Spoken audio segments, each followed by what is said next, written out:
Okay,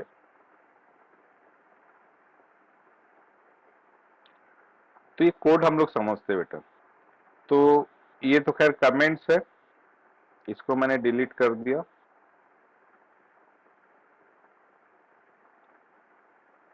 ये सारे imports को डिलीट कर दिया और ये कोड को भी मैंने डिलीट कर दिया। तो यहां देखेंगे आप क्या है आपके सामने, बचा क्या। तो एक क्लास बची हैविंग नेम टेस्ट।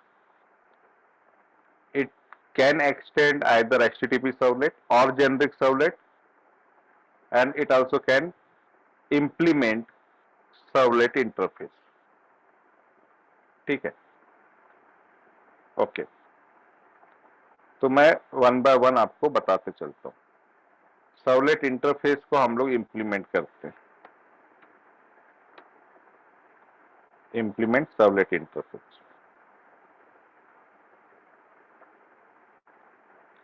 जो भी इंपोर्ट करने बोल रहा है उसे इंपोर्ट कर दो।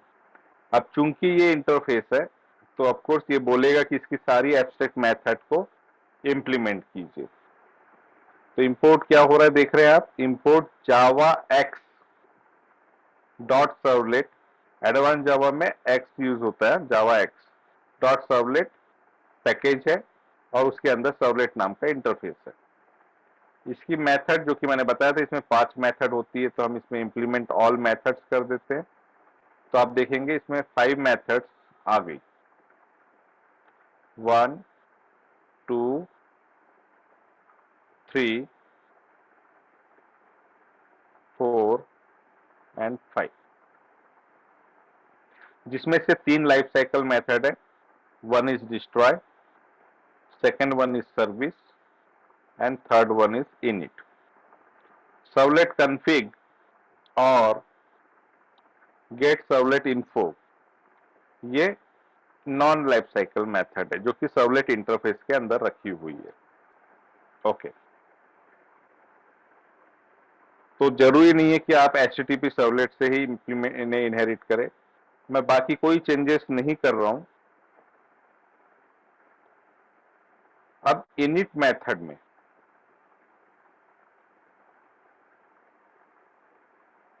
मैं इसका लाइफ साइकिल भी आपको बता देता हूं इस प्रोग्राम के थ्रू। इनिट मेथड जैसे मैंने बताया था कि सबसे पहले एग्जीक्यूट होती है। तो मैं यहां पे सिंपल SOP लगा देता हूं।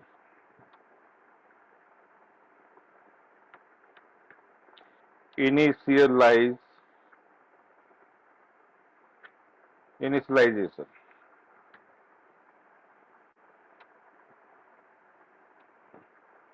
क्या मैं सिंपल लिख देता हूं, इनिट मेथड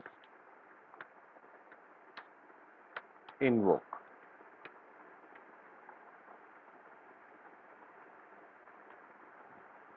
ठीक है, ये चलेगा, मतलब इनिट मेथड इन्वोक होगी। दूसरा इसको अभी रहने दीजिए, वो सर्विस मेथड का पार्ट नहीं है।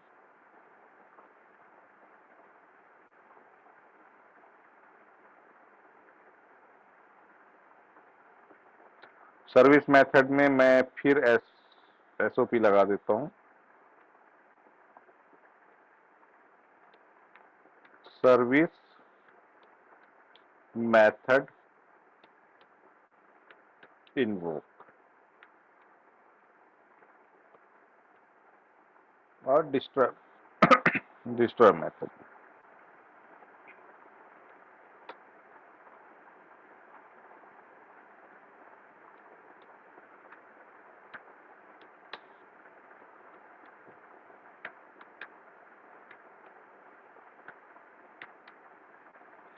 ठीक है, तो मैंने उसने जो सर्वलेट बनाया था उसमें उसको मैंने कंप्लीटली हटा दिया,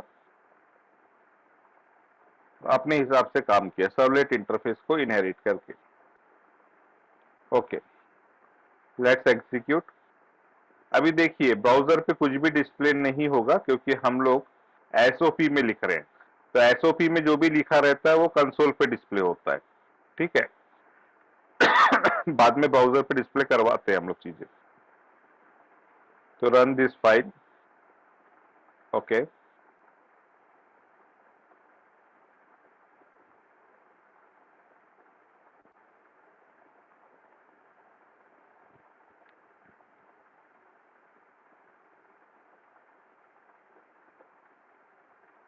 here is our server.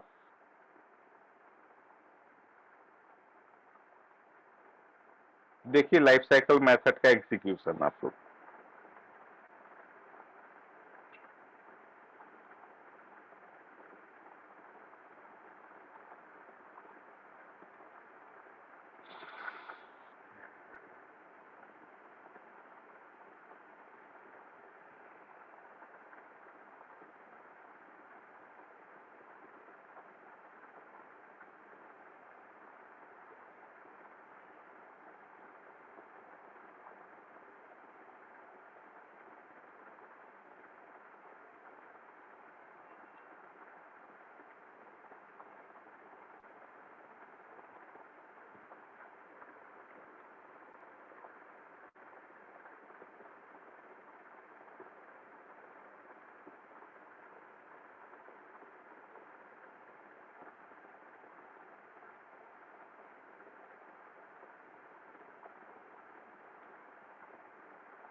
Test servlet is running.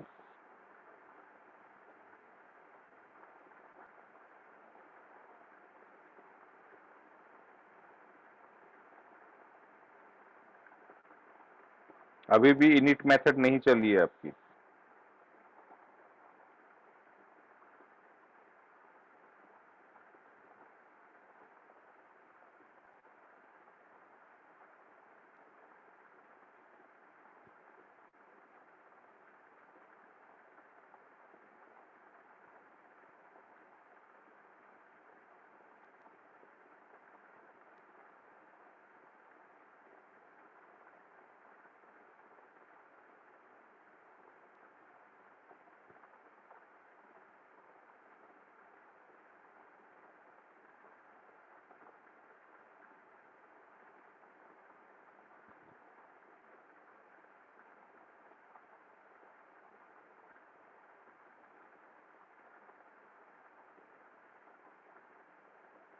ये जैसे डिप्लॉय किया, ये देखो डिप्लॉय किया है अभी।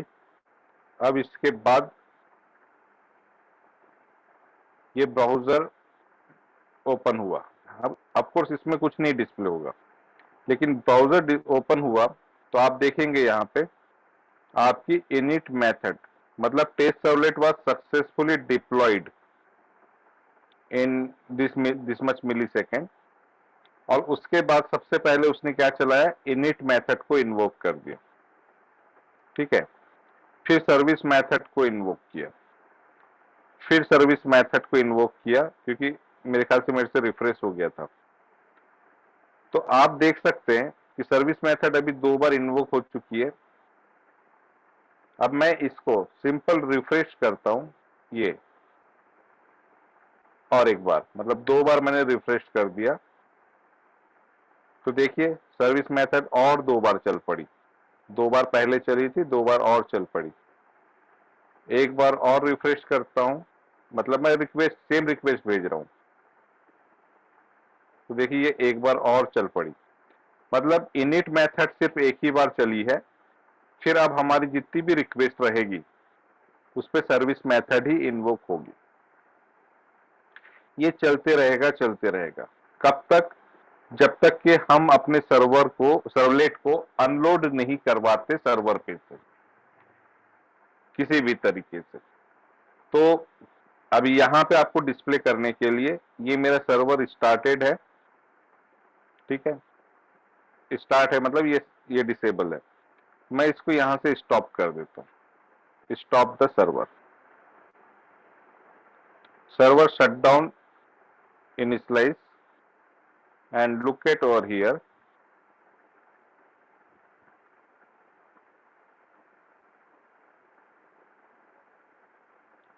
Here, destroy method invoke.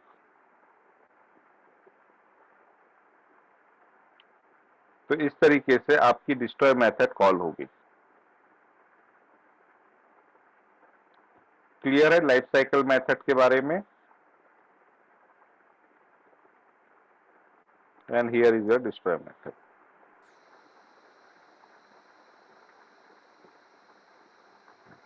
यही पढ़ा था हम लोगों ने लास्ट लेक्चर में। Yes yes sir. अब इसमें कोड क्या रहेगा वो हमारा बात का मैटर है। पहले इसका एग्जीक्यूशन हमने देख लिया, फिर हमने सेकंड तरीका बताया था कि हम जेनरिक सर्वलेट का यूज करके भी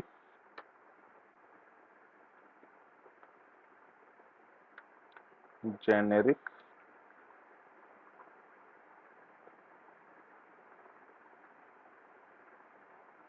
सर्वलेट, ठीक है, लेकिन ये क्लास है इसलिए इसे हमें एक्सटेंड करना पड़ेगा। एक्सटेंड्स,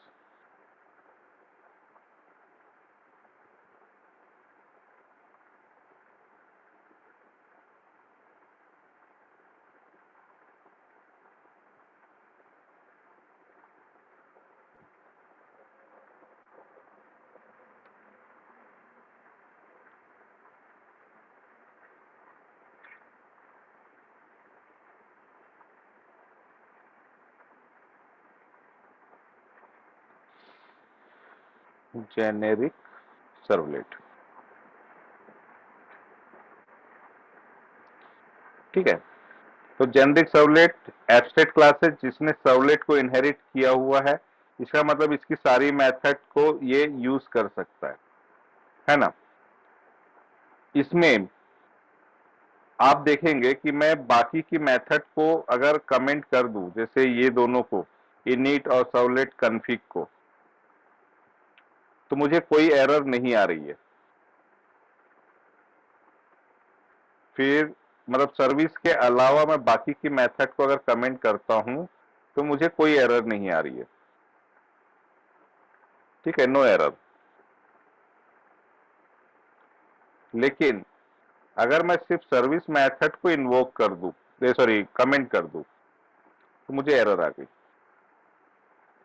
इसका क्या मतलब हुआ कि ये वो मेथड थी जो जेनेरिक सर्वलेट में इंप्लीमेंटेड नहीं थी। तो इसे इंप्लीमेंट करना बहुत जरूरी है ना।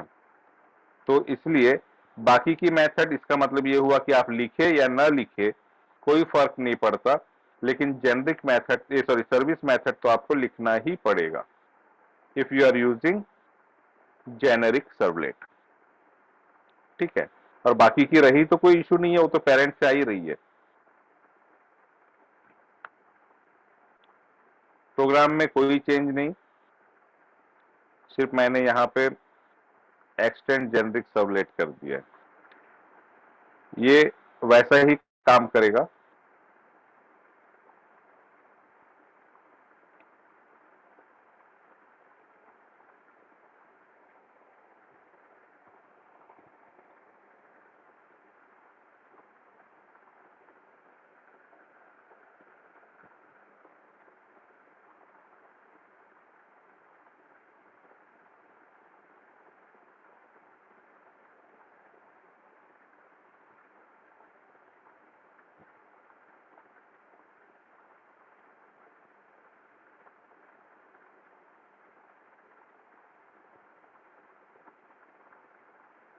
Okay, here your init method invoked and service method is also invoked.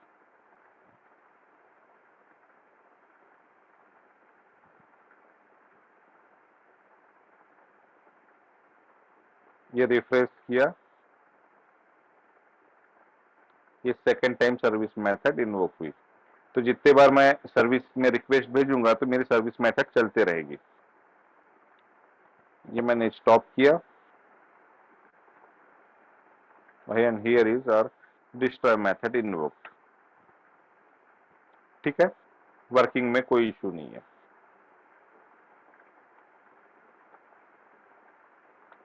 तीसरा, अगर मैं HTTP सर्वलेट को इनहेरिट कर लूं,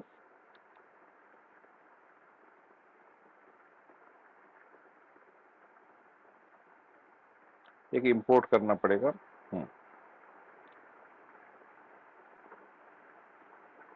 ये इंपोर्ट हो गया, बाकी का कोई चेंज नहीं।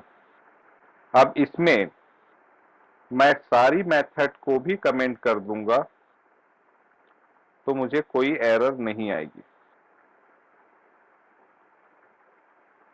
कोई एरर नहीं है प्रोग्राम में। क्यों? क्योंकि यहां पे सारी की सारी मेथड इंप्लीमेंटेड है, ठीक है। लेकिन जब कोई मेथड ही नहीं है तो, और ये नॉर्मल क्लास है, तो हम लोग आउटपुट कैसे लेंगे? इसलिए हम लोग एटलीस्ट एक सर्विस मेथड या इसकी काउंटर मेथड हम लोग यहाँ पे दे देंगे। चलो फिलहाल तो मैं सारों को ही अनकमेंट कर देता हूँ। तो सर्विस मेथड रिक्वायर्ड है।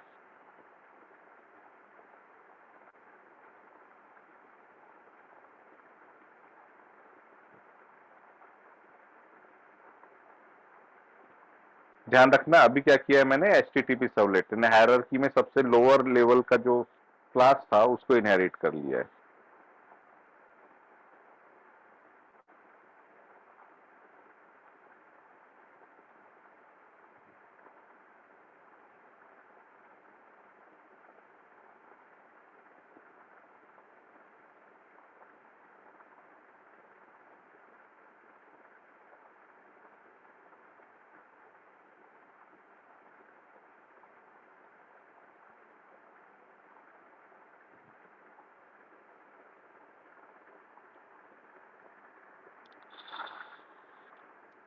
तो इनिट वन टाइम इन्वोक हुआ, सर्विस वन टाइम इन्वोक हुआ, इसके बाद मैंने इसे 2 बार रिफ्रेश कर दिया, उसके बाद 2 बार सर्विस मेथड इन्वोक हो गया, ये फर्स्ट टाइम हुआ था, ये 2 बार इन्वोक हो गया, और यहां से मेरा डिस्ट्रॉय मेथड कॉल हो जाएगा। ठीक है, तो तीनों तरीके, तीनों से काम तो हो रहे हैं। अब क्वेश्चन ये है कब कौन सा तरीका। तो जैसे मैंने बताया था कि प्रोटोकॉल जनरली सर्वलेट इंटरफेस को इंप्लीमेंट बहुत कम किया जाता है, अगर किया है तो सारे के सारे मेथड्स आपको इंप्लीमेंट करनी पड़ेगी। अगर आपको अदर देन HTTP प्रोटोकॉल काम करना है तो आपको जेनरिक सर्वलेट यूज करना है। Generic servlet supports HTTP as well as other protocols, मतलब इट सपोर्ट्स ऑल प्रोटोकॉल्स। लेकिन आपको सिर्फ और सिर्फ HTTP प्रोटोकॉल पे काम करना है तो आपको HTTP सर्वलेट से इनहेरिट करना पड़ेगा। ठीक है, अब कोड को मैं मिनिमम करता हूं यहां पे, मान के चलिए मुझे इन सब की जरूरत नहीं है तो हटा दो।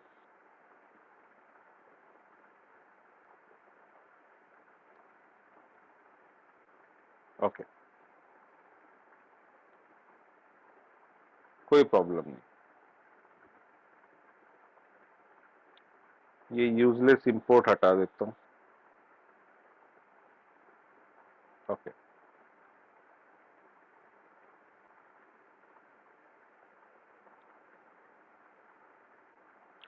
ये कोड मेरा इतना छोटा सा हो गया, सिर्फ service method. It is mandatory कि आप आइदर सर्विस मेथड रखें या उसकी काउंटर मेथड रखें।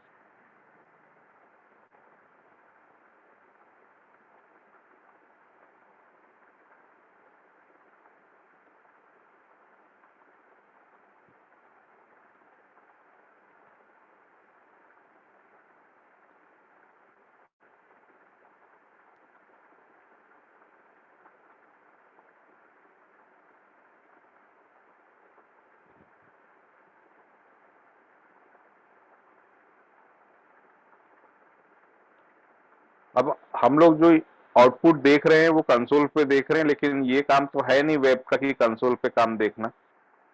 ये आप लोगों को बगिंग वगैरह, बगिंग डिबगिंग के लिए यूजफुल रहेगा कि कोई चीज आप देखना चाहे। देखिए सर्विस मेथड आपकी चल पड़ी, इनिट मेथड हमने लिखा ही नहीं है तो उसको डिस्प्ले नहीं दे रहा है, बाकी वो बाय डिफॉल्ट चल पड़ी होगी। ठीक है, हमने एसओपी नहीं लगाया इसलिए यहाँ डिस्प्ले नहीं हो रहा है।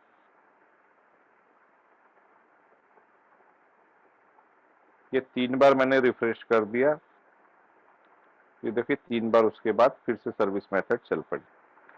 मैं यहाँ से इसको ऑफ भी कर दूंगा तो ये क्या होगा, डिस्ट्रॉय मेथड अभी डिस्प्ले नहीं करेगा क्योंकि हमने यहाँ लिखा नहीं है। तो ठीक है, कंसोल पे तो हमको जो देखना है वो ऐसे देख सकते हैं,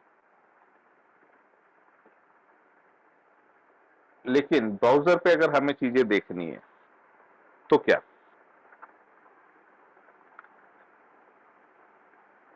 अब यहां देखिए, if you are using HTTP servlet, तो ये जो रिक्वेस्ट और रिस्पॉन्स के जो सर्वलेट है, ये इंटरफेसेस है, ये आपको HTTP का यूज कर लेना चाहिए, HTTP servlet request and HTTP servlet response. ठीक है, एरर इसलिए दे रहा है क्योंकि इंपोर्ट नहीं किया है।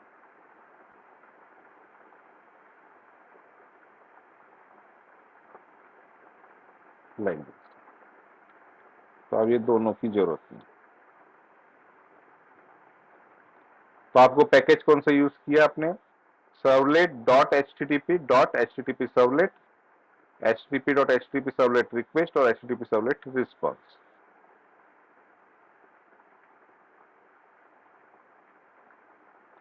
ठीक है, रिक्वेस्ट का रेफरेंस है REQ और रिस्पॉन्स का है RES। ये दोनों ही इंटरफेसेस है। सर्वलेट में कभी इंटरव्यू में आपसे पूछा कि ये क्लास है या इंटरफेस है, किसी चीज को भी लेके, हालांकि मैं आपको बता दिया करूंगा कि ये क्लास है, जैसे हमने जेनरिक सर्वलेट को बोला क्लास है, HTTP सर्वलेट को बोला कि ये क्लास है, और ये दो इंटरफेसेस है। लेकिन एक टाइम ऐसा आया कि आप कंफ्यूज कर रहे हैं कि ये इंटरफेस है या क्लास है, तो आपको तुक्का मारने की जब जरूरत पड़ेगी तो आप इंटरफेस का तुक्का मारिएगा, क्योंकि 90% चीजें इंटरफेस के फॉर्मेट में है यहाँ पे, 90% चीजें। ठीक है, तो तुक्का लगने के चांसेस ज्यादा, सही चांसेस, सही तुक्का लगने के चांसेस बढ़ जाएंगे।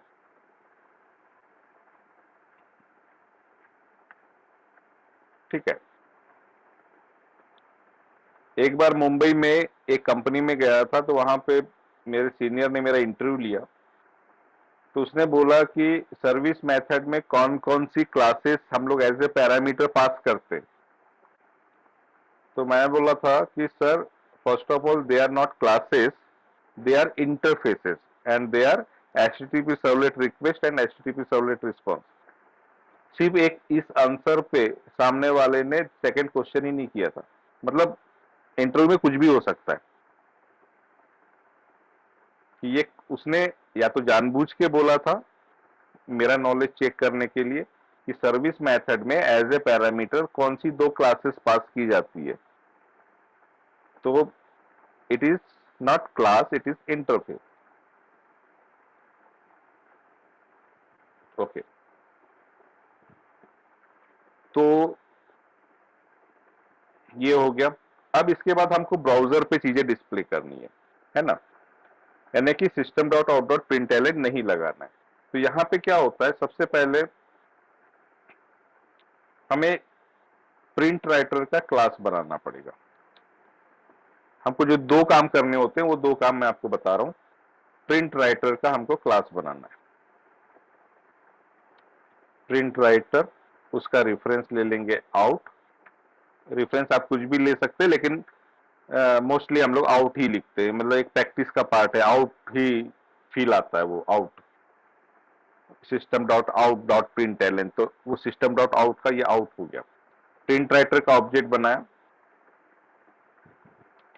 Response dot gate writer class को कॉल कर देंगे, तो इससे हमें प्रिंट राइटर का ऑब्जेक्ट मिल जाएगा। एक काम आपको ये करना है चीजों को प्रिंट करने के लिए, और दूसरा हमको चूंकि ब्राउजर पे डिस्प्ले करवाना है, तो उसके लिए response dot set content type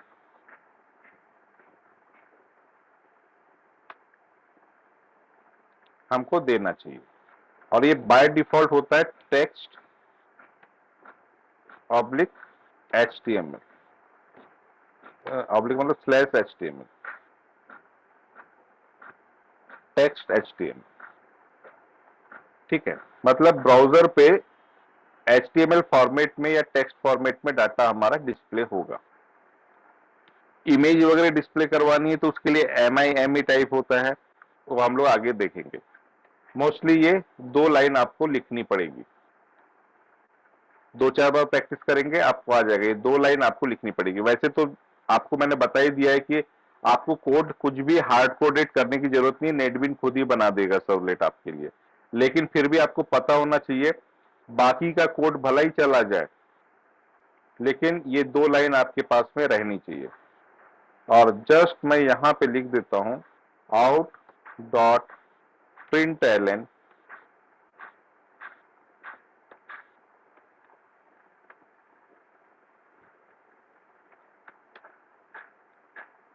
hello servlet, खत्म। इतना सा कोड है।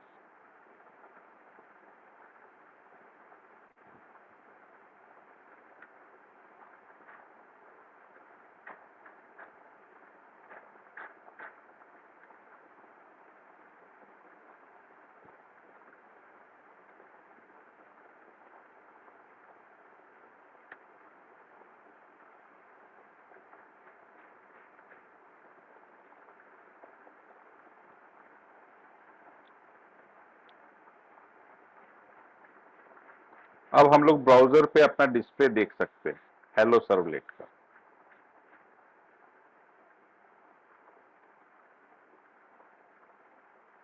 ये 2 लाइन याद रखना, प्रिंट करवाने के लिए कोई भी चीज ब्राउजर पे प्रिंट करवाना है तो प्रिंट राइटर का ऑब्जेक्ट चाहिए होगा, और उसका कंटेंट टाइप सेट करना होगा।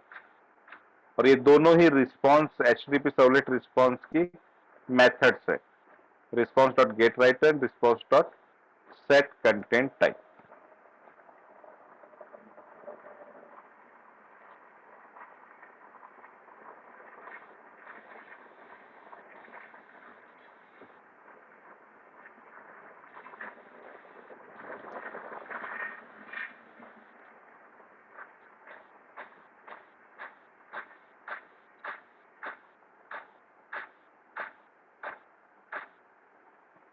And here is our output, hello servlet.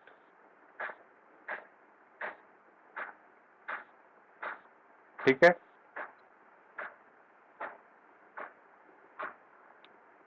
अब ये जो हेलो सर्वलेट आ रहा है, अगर इसको थोड़ा सा ब्यूटीफुल करना चाहते हैं, जो कि आपके पास में ऑलरेडी नॉलेज है HTML का, तो आप उसका यूज कर सकते हैं। अब सर्वलेट में HTML का यूज कैसे किया जाता है, तो सर्वलेट में जावा का जो कोड होता है उसके अंदर, यानी स्पेशली out.println के अंदर आपको HTML का कोड लिखना होता है, मतलब डबल कोड में एज ए स्ट्रिंग। अब यहां देखिए डबल कोड स्टार्ट हुआ, उसके बाद मैंने यहाँ पे एंगुलर ब्रैकेट लगा दिया और मैंने सिंपल H1 लिख दिया, और इसे मैंने क्लोज भी कर दिया।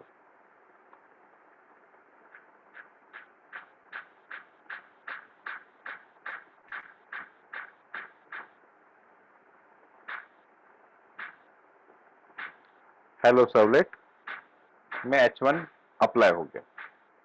मैं इसे अगर सेंटर में लाना चाहता हूं तो मैंने एक टैग और लगा दिया,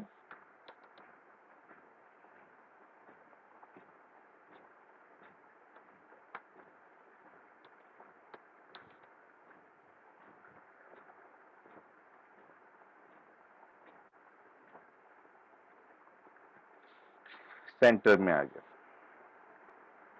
मैं बैकग्राउंड चेंज करना चाहता हूं तो जरूरी नहीं है कि सारे टैग आप जो कंटेंट है उसी में लगाए, आप ऊपर नीचे भी लगा सकते हैं, लाइक दिस। out.println एक अलग से आप लिखेंगे,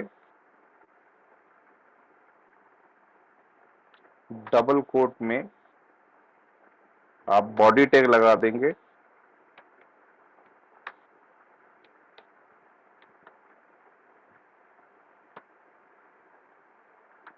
और इसके बाद सिंगल कोट में आप जो भी कलर देना चाहते हैं वो कलर दे देंगे।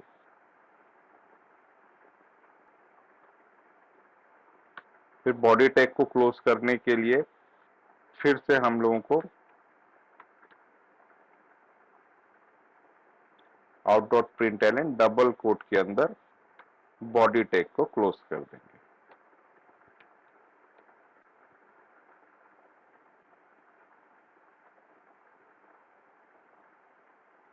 ये आपका बैकग्राउंड कलर चेंज हो गया।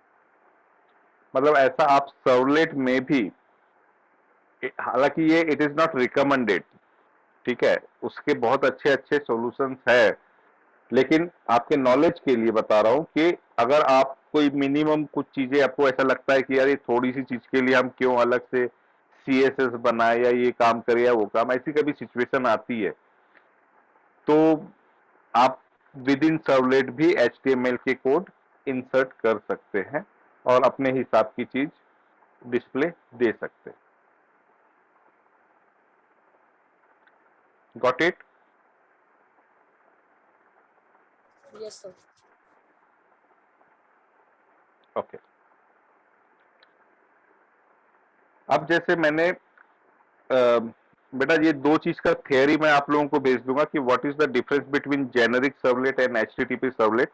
मैं हालांकि आपको कई बार वर्बली बता रहा हूं कि वो protocol dependent, HTTP servlet protocol dependent है जो कि सिर्फ HTTP प्रोटोकॉल पे काम करता है, और जेनेरिक सर्वलेट प्रोटोकॉल इंडिपेंडेंट है। तो उसका यूज कब किया जाता है ये सब चीज मैं थ्योरेटिकली आपको दे दूंगा, ठीक है, पढ़ के समझ में आ जाएगा क्योंकि मैंने उसको 2-3 बार रिपीट कर लिया है बोलते हुए। और दूसरा चीज कि मैं एक चीज ये बोल रहा हूं कि सर्विस मेथड की काउंटर मेथड्स होती है और उसको हम वो स्पेशली HTTP सर्वलेट के पास होती है, इसकी अपनी मेथड। उसको आप तभी यूज कर पाएंगे जब आप HTTP सर्वलेट से इनहेरिट करेंगे, अदरवाइज नहीं। Otherwise up to generic servlet आपको हमेशा सर्विस मेथड ही यूज करना पड़ेगा।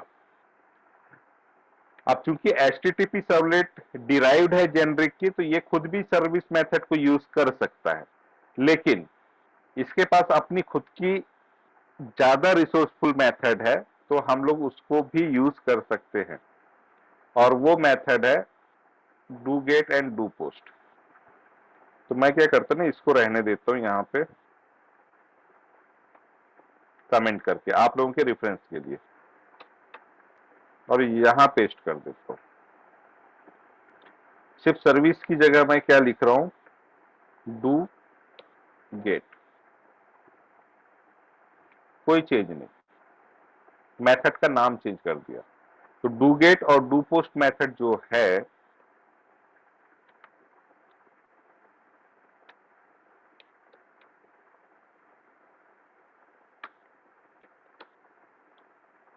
ये सर्विस मेथड की काउंटर मेथड है, एग्जैक्टली उसके जैसा ही काम करती है। तो अभी मैंने डू गेट लिखा,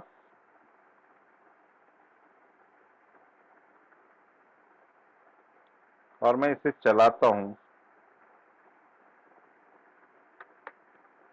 तो कलर चेंज कर देता हूं।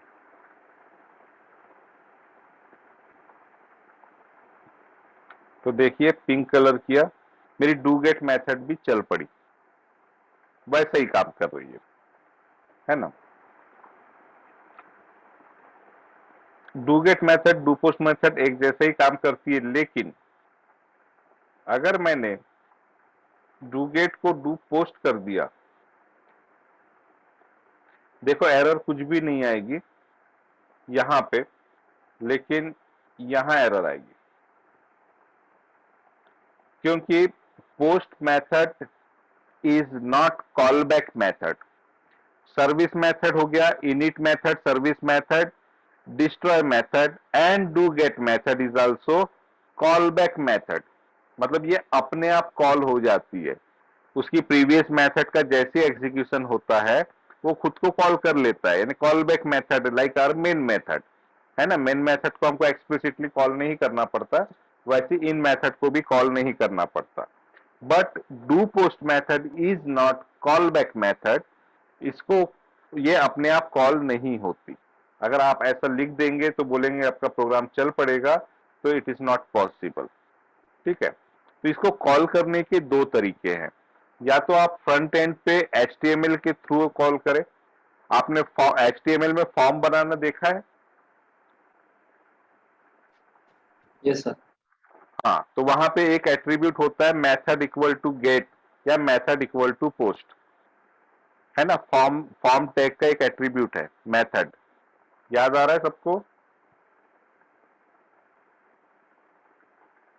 फॉर्म बनाते, चलो मैं बता दूंगा। तो एक तो वहां से हम इसको इन्वोक कर सकते हैं, या फिर अगर अभी मुझे इसे इन्वोक करना है तो मैं चाहता हूं कि मेरी जो लॉजिक है डू पोस्ट में रहे। उसके पीछे रीजन है कि do post is more secure as compare to do get, but do get method is fast in execution, faster in execution as compare to do post. Do post slow है do get के comparison में, but it is more secure. क्यों? क्योंकि यहाँ पे जो data है वो मैं भी आपको दिखाता हूँ, है ना। फॉर्म बनाएंगे तब दिखाता हूं मैं। तो एक तरीका बता रहा हूं कि अगर मुझे डू पोस्ट में ही लॉजिक लिखना है, डू गेट में नहीं लिखना है, लाइक दिस। मैंने डू गेट भी बना के रख दो।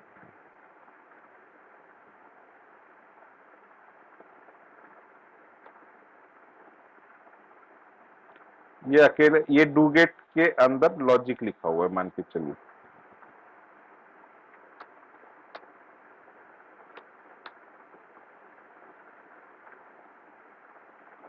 इसको मैंने कर दिया कमेंट। ठीक है, इंडिपेंडेंटली डू पोस्ट नहीं चलेगा, लेकिन चलाना है मुझे, तो मैं क्या करूंगा,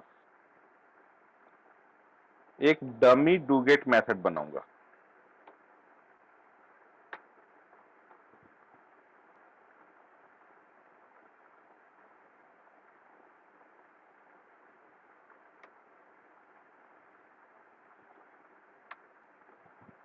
एक डमी डू गेट मेथड बनाऊंगा और इसके अंदर से मैं डू पोस्ट को कॉल कर दूंगा, क्योंकि डू गेट क्या है, कॉल बैक मेथड, ये अपने आप चल पड़ेगी। ये जैसी चलेगी तो इसके अंदर इसको डू पोस्ट का कॉल मिल जाएगा by passing request and response. ये REQ और RES इसमें पास करते हुए हम इस मेथड को कॉल कर देंगे, because it is also parameterize method ना। तो अब जाके मेरा ये चल पड़ेगा। देखिए अब ये चल रहा है, तो दिस इज द वे। और अगर मैं ये भी नहीं करना चाहता,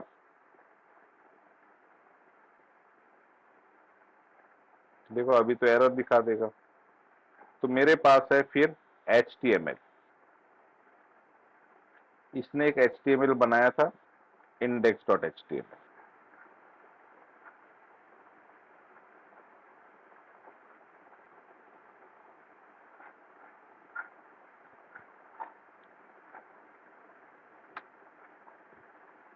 मैं यहां एक फॉर्म क्रिएट करता हूं। फॉर्म, इसका एक एट्रीब्यूट होता है मेथड। तो मेथड में आप सिर्फ दो ही मेथड के नाम दे सकते हैं। बाय डिफॉल्ट ये गेट लेता है, या आप गेट एक्सप्लिसिटली लिख भी सकते हैं, लेकिन नहीं भी लिखा आपने, मेथड एट्रीब्यूट ही नहीं दिया आपने, तो ये बाय डिफॉल्ट गेट ले लेगा। लेकिन अगर आपको पोस्ट मेथड इन्वोक करनी है तो आपको पोस्ट लिखना पड़ेगा। ठीक है, और दूसरा एट्रीब्यूट होता है एक्शन, कि आपको एक्शन किस पे लेना है। तो एक्शन में आपको लिखना होता है URL, और URL क्या है अपना, सर्व URL। ये URL का नाम दे देना है। ठीक है, फॉर्म टेक क्लोज कर देते हैं।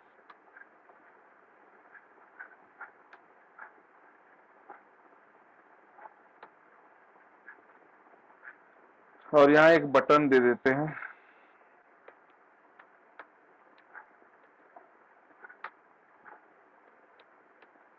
Submit,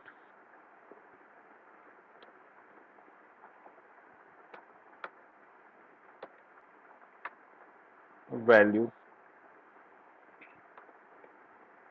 submit.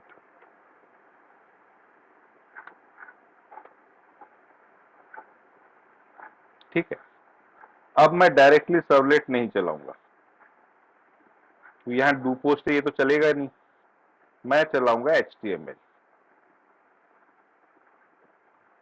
तो मुझे सिर्फ अभी फिलहाल एक बटन डिस्प्ले करेगा, ये मेरा index.html चल पड़ा, सबमिट। अब जैसे ही मैं इस सबमिट बटन पे क्लिक करूंगा तो देखिए मेरा डू पोस्ट भी एग्जीक्यूट हो रहा है।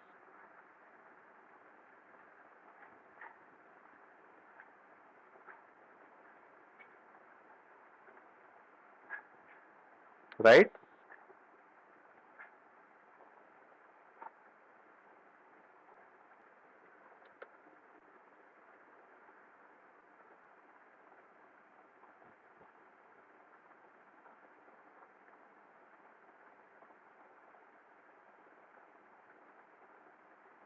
Red colour, do post execute हो रहा है।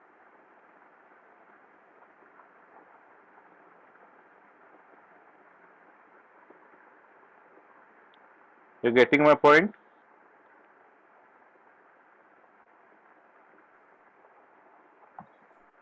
Yes. अब डू गेट और डू पोस्ट का जो डिफरेंस है वो आपको दिखाता हूं मैं। मान के चलिए मैंने यहां से एक आधी चीज इनपुट करवा दी,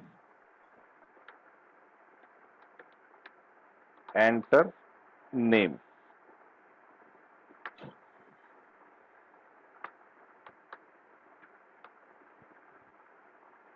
input type text and name equal to nm, whatever it may be। तो ये जो नेम होता है, इसे इस फील्ड के में जो भी इनपुट दिया जाएगा उसको एक्सेस करने के लिए इसका काम होता है, इसका यूज आता है। nm, मैंने nm लिखा है, ठीक है। तो अभी ये कुछ दिखेगा ऐसे,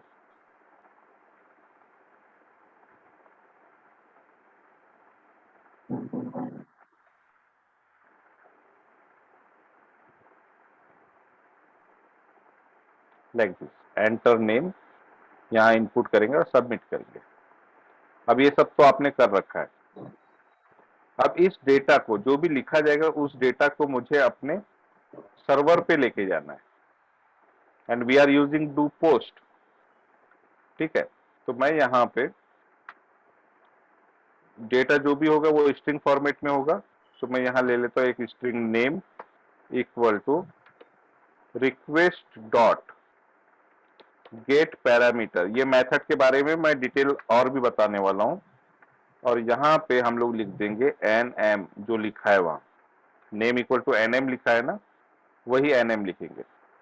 तो ये request dot get parameter method जो HTML है फ्रंट एंड पे, वहां के डेटा को फैच करेगा और इसमें नेम में दे देगा, ठीक है। अब मैं ये हेलो सर्वलेट नहीं लिखता, इसके बदले लिख देता हूं मैं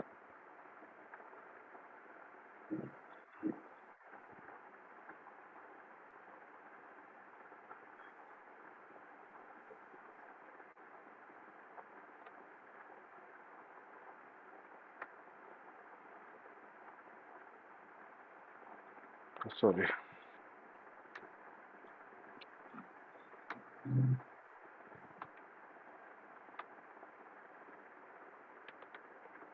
नहीं,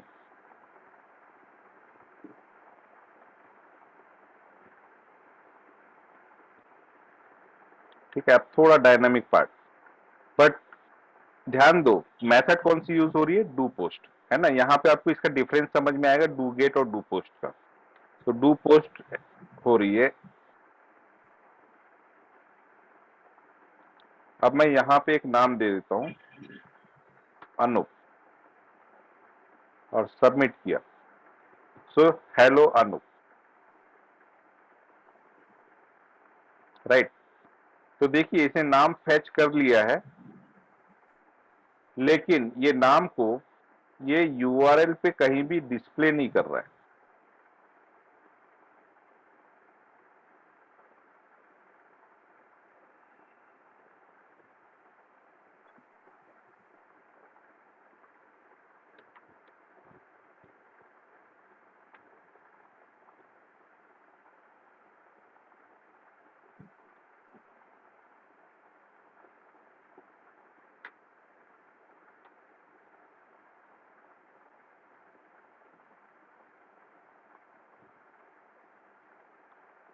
ठीक है, कहीं भी यहाँ पे नेम को डिस्प्ले नहीं कर रहा है।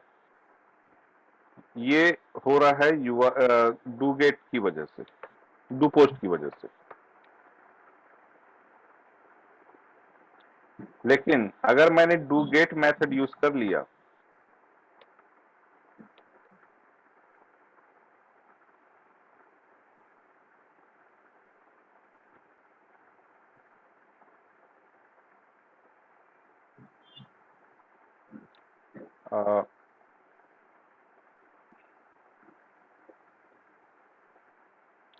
तो सिर्फ यहीं पे लिख देता हूं मैं get, do get method use कर लिया। और HTML में क्या चेंज करना पड़ेगा, मेथड इक्वल टू गेट, बस।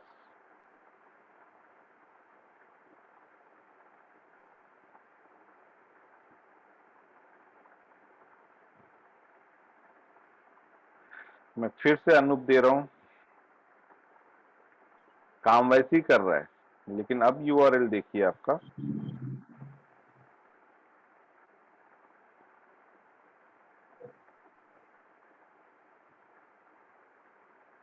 ये यूआरएल आ गया। मतलब यहां तक तो सेम है, लेकिन क्वेश्चन मार्क एनएम जो हमने दे रखा है, एनएम इक्वल टू अनूप दे दिया इसमें। मतलब if you are using do get method, तो जो भी इंफॉर्मेशन आप क्लाइंट साइड से सर्वर पे भेजेंगे, वो इंफॉर्मेशन यूआरएल पे डिस्प्ले करेगी, वो यूआरएल के थ्रू जाती है, राइट। लेकिन अगर आप डू पोस्ट यूज करते हैं, तो इंफॉर्मेशन क्लाइंट टू सर्वर तो जाएगी, लेकिन वो डायरेक्टली जाएगी in encrypted format. In this way it become secure. अब देखिए यहां जहां तक नाम है, इससे कोई फर्क नहीं पड़ता कि किसी ने मेरा नाम देख लिया, लेकिन अगर मैं पासवर्ड भी भेजता तो पासवर्ड मेरा यहीं पे डिस्प्ले कर जाता, चाहे मैं उसे कितना भी एनक्रिप्टेड फॉर्मेट में लिखता। ठीक है, उससे कोई फर्क नहीं पड़ता।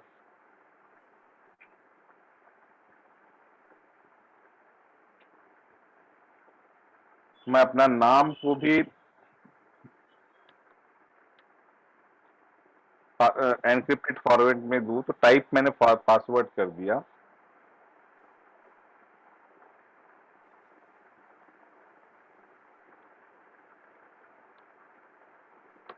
भला ही यहां नहीं दिख रहा है, लेकिन अभी आप नहीं बोल पाएंगे क्या है।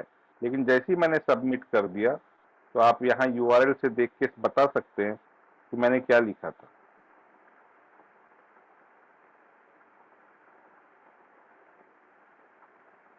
मैंने रमेश लिखा था, है ना। तो इस प्रकार से सिक्योरिटी हैम्पर होती है आपकी। तो इसीलिए डू गेट फास्टर है एग्जीक्यूशन के पॉइंट ऑफ व्यू से, ये स्लो है, लेकिन ये लेस सिक्योर है, ये मोर सिक्योर है। ठीक है, ये कॉलबैक मेथड है, ये नॉन कॉलबैक मेथड है, इसको अलग से एक्सप्लिसिटली कॉल करना पड़ता है। ठीक है, these all are the differences between do get and do post method. तो आपको क्या यूज करना है, हाँ, यहां से डू गेट मेथड में आप लिमिटेड डेटा ट्रांसफर कर सकते हैं, क्योंकि डेटा थ्रू यूआरएल ट्रांसफर हो रहा है। तो यूआरएल का एक कैपेसिटी होता है ना, यूआरएल का एक कैपेसिटी होता है। तो यूआरएल के कैपेसिटी होने की वजह से आप लिमिटेड डेटा ट्रांसफर कर सकते हो डू गेट में।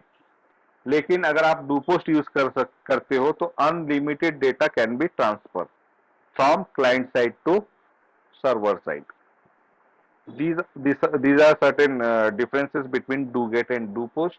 इसका theoretical format में मैं ये दोनों के difference, generic सर्वलेट और HTTP servlet, do get and do post का difference मैं आप लोगों को भेज दूंगा, आप लोग पढ़ लेना। ये जो मैं बोल रहा हूँ वो समझ में आ रहा है बेटा आप लोगों को? मैं प्रैक्टिकली करके दिखा रहा हूँ आपको, यही डिफरेंस में लिखा होगा।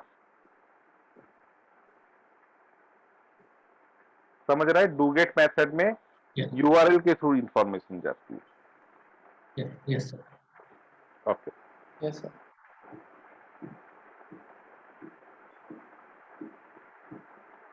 तो ये सब एबीसीडी है जो आपको पता होनी चाहिए।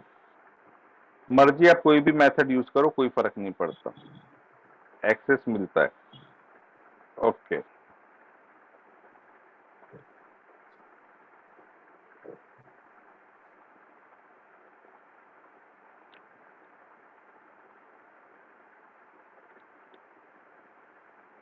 अब बेटा मैं ना आज का काम यहीं पे रखता हूँ। उसके दो रीजन है, एक तो आपका शेड्यूल में वो काफी एक्टिव दिख रहा है आज का, और दूसरा कि मैं चाहता हूँ कि पहले इतना काम आप लोग रन करके देख ले, है ना? तो इसके बाद फिर आप कम से कम आपके दिमाग में ये नहीं रहेगा, क्योंकि मुझे पता है कि अभी तक किसी ने भी इसको एग्जीक्यूट नहीं किया होगा, क्योंकि टाइम ही नहीं मिला आप लोगों को सुबह से। तो अभी 3 बज चुका है, 3:40 तक का हालांकि मेरा सेशन था, लेकिन मैं चाहता हूँ कि ये 40 मिनट्स में आप लोग अपने अपने सिस्टम पे ये प्रोग्राम को एग्जीक्यूट करके देखें, है ना? क्योंकि आपको हो सकता है टॉमकेट कॉन्फ़िगर करना पड़े या फिर जेडीके और नेटबिन इंस्टॉल करना पड़े, जो भी करना है वो सब आप लोग करके देख लो, और इतना काम आप लोग रन करके देख लो। फिर बाकी की डिटेलिंग, मतलब बेसिक डिटेलिंग इतनी ही है, बाकी की जो काम है हमारे वो फिर मैं आपको आगे बताऊंगा। अननेसेसरी नहीं तो दिमाग में हचपच हो जाएगा। Got it? Yes, sir. Yes, sir. Yes, sir. तो सबसे पहले सर्विस मेथड को इंडिपेंडेंटली चला के देख लेना, फिर डू गेट मेथड इंडिपेंडेंटली चल जाएगी, डू पोस्ट नहीं चलेगी। तो डू पोस्ट को चलाने के लिए या तो डू गेट की हेल्प लेनी पड़ेगी या तो फ्रंट एंड पे HTML की हेल्प लेनी पड़ेगी, लाइक दिस, है ना? यहाँ पे मेथड को पोस्ट कर देना आप लोग। ये एक्शन क्या दिया है? यूआरएल दिया है। यूआरएल कहाँ होता है? ये web.xml में जो यूआरएल पैटर्न है, इसमें जो भी लिखा होगा तो ऑटोमेटिकली ये उस पे जाके उसको उसी करस्पॉन्डिंग क्लास को एग्जीक्यूट कर देगा। तो इतना काम आप लोग कर लो पहले, ठीक है? फिर मैं आप लोगों से मिलता हूं, और कोई दिक्कत आती है तो आप मेरे को बोलो, कल के सेशन में फिर हम लोग डिस्कस कर लेंगे, ठीक है? Yes. Yes, हाँ, sir. सर एक पूछना था। हाँ जो बेटा, सर्वर था ना सर टॉमकैट और दूसरा क्लास ग्लास उसका जो फिश। पोर्ट है ना 8080 है पोर्ट सर। तो हाँ हमने जो हाँ, ऐप जो इंस्टॉल किया था उसका भी पोर्ट 8080 था, तो ऑलरेडी इन यूज बोल रहा है वो सर, एक्सटर्नली यूज किया तो। ओके ओके, तो आप पोर्ट चेंज कर सकते हो बेटा। पोर्ट चेंज यहाँ से भी जाके किया जा सकता है।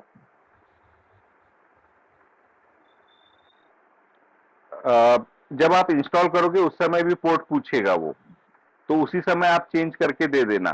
तो क्या लिखना कि 8088 कर देना, 8085 कर लेना, है ना? ऐसा कुछ तो भी पोर्ट अदर देन 8080 आप लिख देना, या 4 टाइम 8888 लिख लेना, 8888, है ना? इस टाइप से कर सकते हो आप लोग, या 8000 कर लेना, वो कर सकते हो। या फिर आपको यहाँ से भी पोर्ट नंबर इसकी प्रॉपर्टी में जाके चेंज करने का फैसिलिटी मिलता है, लेकिन बेटर है कि इंस्टॉलेशन के टाइम पे ही आप लोग कर लेना। Here is 8080। यहाँ से करने में क्या होता है, इसकी पहले web.xml फाइल ओपन करनी पड़ेगी हमको, वहां जाके चेंज करना पड़ेगा, है ना? तो बेटर है इंस्टॉलेशन के टाइम पे ही आप पोर्ट चेंज कर लेना। Okay sir.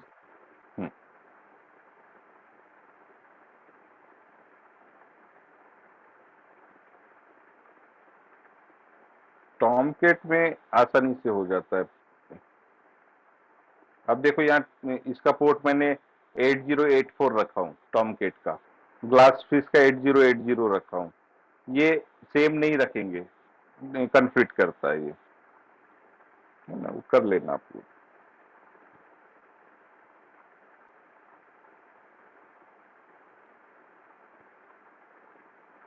और कुछ पूछना है किसी को?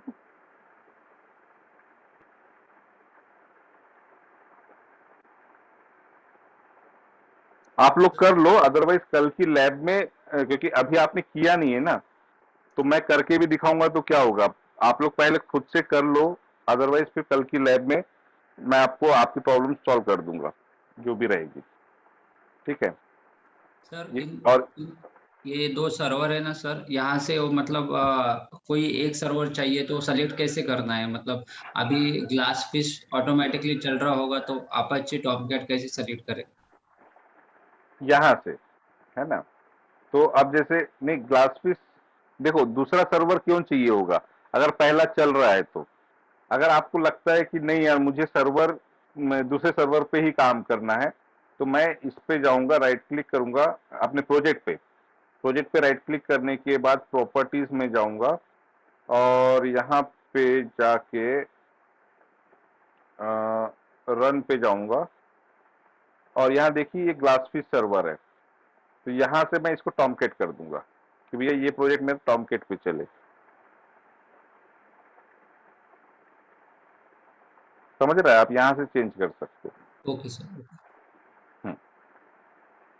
जैसे होता है कभी कभी मेरा ग्लास फिश में इश्यू आ जाता है तो फिर मैं और रन नहीं हो रहा है आगे, तो फिर मैं क्या करता हूँ यहाँ से जाके सर्वर चेंज करके फिर से रन करता हूँ, तो उस सर्वर पे रन हो जाता है इस टाइप से। तो ये अपनी सेफ्टी के लिए जाके टाइम वेस्ट ना हो इसलिए हम लोग, क्योंकि अभी हमारा मोटिव क्या है कि ये जो लॉजिक जो सीख रहे हैं इसको सीखना, है ना, ये टेक्निकल चीजों पे पढ़ना उतना बड़ा काम नहीं है, ये वन टाइम प्रोसेस है, एक बार हो गया हो जाता है, और नहीं हुआ तो पहले हम लोग कल उसको करेंगे उसके बाद आगे बढ़ेंगे, ठीक है, लेकिन कल तक पहले खुद करके देखो आप लोग। और कुछ?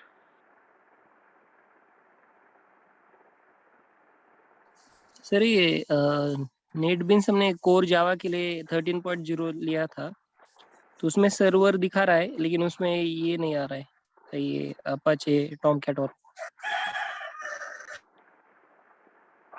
इसके ऊपर मैंने अभी लेक्चर के टाइम पे ही बात की थी, वैसे आप थे लेक्चर में?